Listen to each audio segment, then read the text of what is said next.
আসসালামু আলাইকুম, welcome back to my channel. আজকে আমি আপনাদেরকে একটা চিকেন মেরিনেট করে দেখাবো। এটা আপনারা যে কোনোভাবে খেতেই পারবেন। সো আমি জাস্ট এখানে মশলাগুলো দেখিয়ে দিচ্ছি। আমি আমার ডিসক্রিপশন বক্সে মশলাগুলোর পরিমাণ বলে দিব।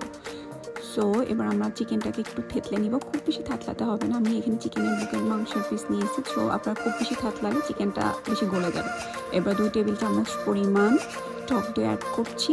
অ্যাড করে আমরা যে মশলাটা ব্লেন্ডারে দিয়ে কাঁচা মশলাগুলো দেখিয়েছিলাম ওটা ব্লেন্ডারে দিয়ে জাস্ট ব্লেন্ড করে নিয়েছি। মশলাগুলো অ্যাড করে দিচ্ছি।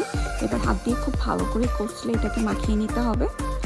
সো আমি এর মধ্যে আর 1 টেবিল চামচ পরিমাণ বা 2 টেবিল চামচ পরিমাণ বেসন অ্যাড করছি, যে জন্য কালারটা ইয়েলো হয়েছে। এবার আমরা হয়ে গেলো আমাদের মাখানো। এবার আমরা একটা চুলার একটা প্যান দিব এবং এটা সরিষার তেল দিব। আমরা সরিষার তেল দিয়ে মাংসটাকে ফ্রাই করবো, শ্যালো ফ্রাই বেসিক্যালি। তো মাংসটাকে জাস্ট 2 বার উল্টে পাল্টে নিতে হবে, খুব বেশি নাড়াচাড়া করা যাবে না।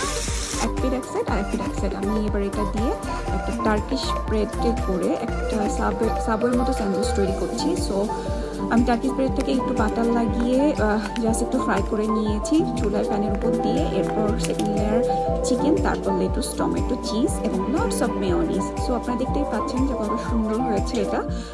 আমি এটা কফির সাথে এনজয় করছি। আশা করি আপনারা আমার রেসিপি ট্রাই করবেন। And do subscribe my YouTube channel. Please like and share. Thank you. See you soon.